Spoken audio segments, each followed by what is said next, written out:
La grande interview sur BFM Business. Bonjour Denis Terrien. Bonjour Edwige. Merci de nous avoir rejoints. Vous êtes président, je le disais, de l'Institut français des administrateurs. Chaque année, vous faites votre grand raout. Ça sera demain, mais vous allez pouvoir nous dire un peu déjà les grands chiffres. J'ai juste une question. Il y a combien d'abord d'administrateurs en France ? Il y a 400 000 administrateurs en France, ouais. 200 000 dans des ONG et associations et 200 000 dans des entreprises et les mutuelles. Ouais. Et dans les 200 000 dans les entreprises et mutuelles, il y en a à peu près 50 000 qui sont dans les 440, SBS 120, ETI et PME. Quel est le profil type d'un administrateur aujourd'hui ? Alors, c'est quelqu'un qui a 56 ans, aussi bien femme que homme, ouais. Et qui a eu une expérience en entreprise assez similaire de la société dans laquelle il ou elle exerce. Ouais. Parce qu'on n'est pas administrateur, c'est comme boulanger ou pâtissier. C'est un métier, on le devient. Et du coup, il y a beaucoup de formations pour être administrateur. Et ça, avec de la lecture et de l'engagement, et c'est ce que l'IFA fait, de la formation, c'est ce qu'on fait, et puis de l'échange entre pairs aussi, pour apprendre finalement ce nouveau rôle quand on est administratrice ou administrateur d'une société. Le profil de l'administrateur, en même temps, est-ce qu'il a changé avec les quotas, les fameux quotas? Absolument. Oui, ça a changé. D'abord, il y a combien d'hommes, combien de femmes? Alors, on mesure pour le SBF 120, c'est 46-54. 54% d'hommes et 46% de femmes. La loi, c'est 40-60, donc on est très bien dans la loi. Les bonnes choses de cette loi, il y a eu deux bonnes choses et une chose qu'il faut améliorer. Et le CAC 40, pardon. Et le CAC 40, vous parliez du SBF 120. C'est la même chose. C'est à peu près la même chose, grosso modo, d'accord. Voilà. Les bonnes choses, c'est que ça a ouvert les rôles qu'il y avait. Historiquement, c'était essentiellement des DG et des directeurs financiers. Et parce que des femmes avaient d'autres rôles dans l'entreprise, ça a ouvert, comme en ressources humaines, en marketing, en informatique. Et donc, il y a une plus grande diversité. Et deuxièmement, ça a rajeuni aussi les conseils. Et les conseils en France ont à peu près 10 ans de moins que les conseils aux États-Unis, par exemple. D'accord. Il y a combien, pardonnez-moi, mais comme c'est l'occasion d'en parler aussi, oui. Il y a combien d'étrangers, justement Alors ça dépend vraiment des entreprises. Oui, mais en gros, c'est 20 à 30% dans le CAC 40. Oui, d'accord. C'est là où c'est le plus important. C'est évidemment moins dans les SBF 120. Est-ce que dans les entreprises familiales, que vous connaissez bien, Denis Terrien, oui. Est-ce que ça a un peu évolué? Parce que là, je recevais le patron du groupe Rocher, d'Yves Rocher. C'est vrai, même s'ils ont fait entrer des administrateurs indépendants. Enfin, il y a quand même beaucoup de Rocher, ce qui est assez logique du reste. Est-ce que ça évolue quand même? Alors là, ça va dans le bon sens. Oui. Est-ce que c'est au niveau où l'IFA le préconiserait? Non.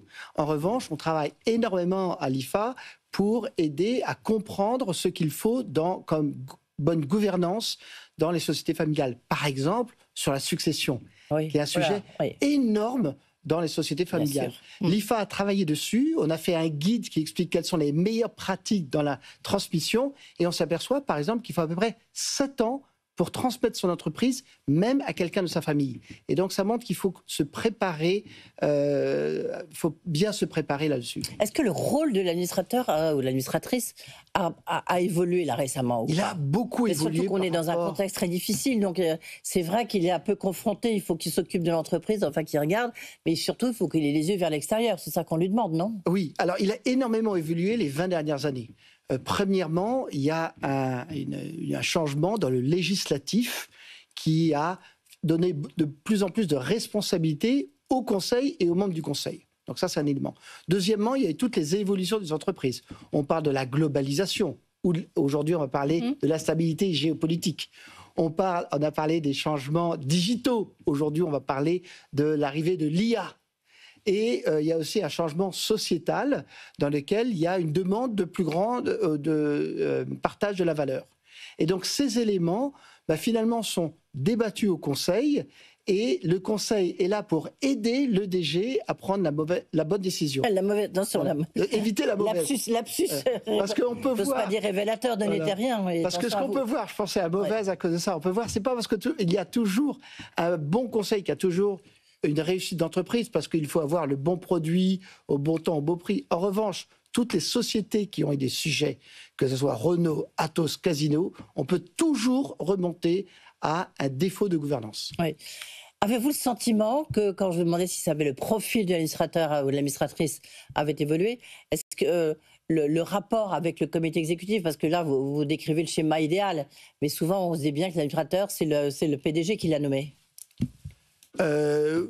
Oui et non. J'aimerais dire oui dans les plus petites structures, mais en revanche... Même dans le CAC 40, je ne vais pas vous citer là, je ne vais pas avoir de procès, mais enfin, on connaît quand même pas mal d'entreprises où c'est un peu le conseil, il est un peu à la main du dirigeant. Alors, il est effectivement... on peut voir que les grosses entreprises font de plus en plus appel à des aides extérieures, des cabinets de chasse pour les aider à recruter. Et il y a un processus qui est assez bien fait dessus. Effectivement, le DG va dire, voilà, moi j'ai besoin de compétences à l'international ou en IA ou dans d'autres sujets. Il va définir ses besoins et après, c'est ce cabinet de chasse qui va aller le chercher. Ça, c'est vrai pour les grosses structures. Pour les plus petites structures, une entreprise familiale, effectivement, ça va être le créateur généralement ou le PDG qui va dire voilà quels sont les sujets qui me sont importants et je vais voir avec les gens que je connais qui pourraient m'aider dessus. Oui. Est-ce que dans le contexte actuel, quels sont les postes clés? Parce qu'il y a administrateur. Si je dis ça, parce qu'on en connaît, il y a l'administrateur référent. Oui. Lui, il a un vrai rôle. Si on regarde qui est le président du conseil de rémunération, oui. C'est un poste aussi très clé. Non, il y a 2-3 postes clés dans un conseil d'administration. Alors, le poste clé, c'est le président.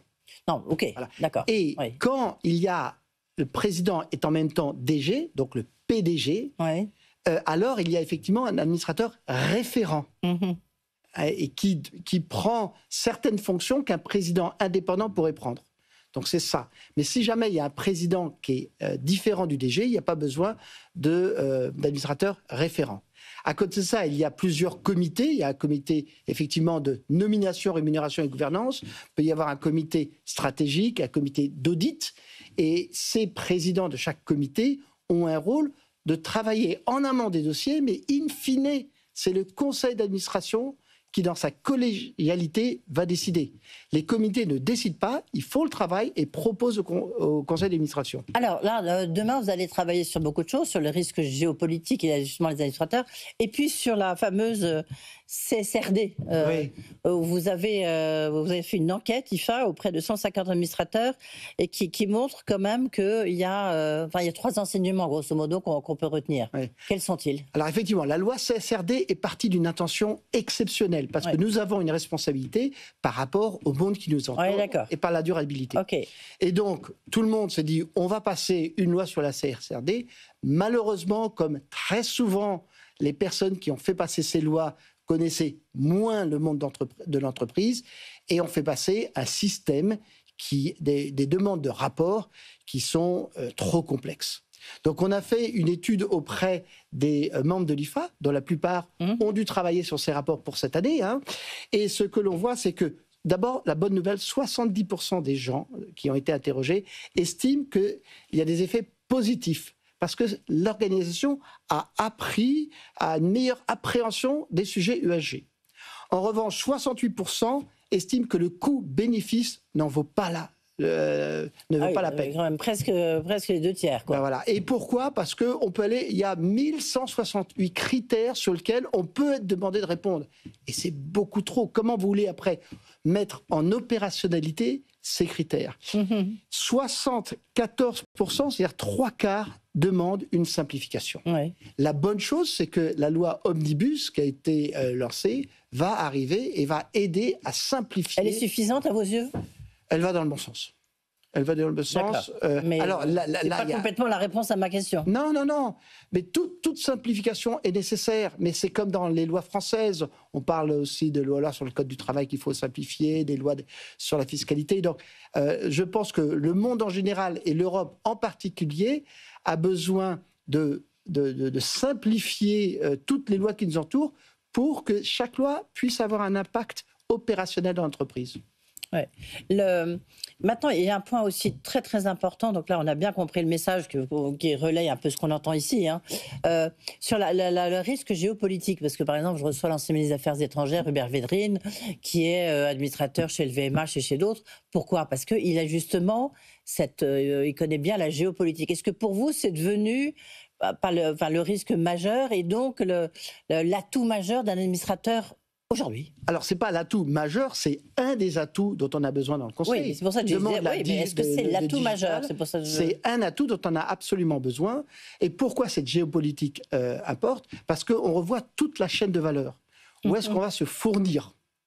Où est-ce qu'on va vendre? Oui, ce qui rejoint la CSRD, du reste. Voilà, où est-ce qu'on va se fournir? Mais non, dans ce sens-là, chaque pays va avoir après, si jamais on se fournit loin, on va décider est-ce qu'on va se fournir en Chine, en Inde, ou est-ce qu'on décide de se fournir plutôt autour de la Méditerranée pour se fournir, en sachant que le coût sera peut-être un petit peu plus élevé, mais le risque sera moindre. Après, où est-ce que l'on vend? Si jamais on a la majorité de ces ventes sur un pays, par exemple aux États-Unis, on voit qu'il peut y avoir des répercussions très très fortes si jamais il y a des décisions fiscales dans tel ou tel pays. Oui. Et donc ça, c'est vraiment le rôle du comité des risques. Donc le conseil d'administration a 4 responsabilités. Le premier, c'est de trouver le DG et savoir comment il va le rémunérer. Le deuxième, c'est de valider la stratégie et le budget. Le troisième, c'est communiquer la communication financière et non financière, CSRD. Et la quatrième, c'est vraiment de regarder les risques. Oui. Et c'est là où le DG va vouloir soit simplifier, soit aller dans une certaine mesure.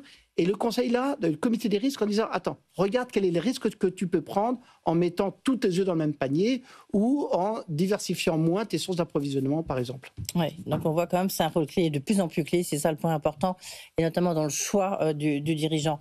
Merci beaucoup, Denis Terrien, d'être venu ici, donc président de l'Institut français des administrateurs, et donc demain, grosse journée pour vous et pour les administrateurs. Merci beaucoup. Tout de suite, on retrouve Guillaume Paul et ses experts. La grande interview sur BFM Business.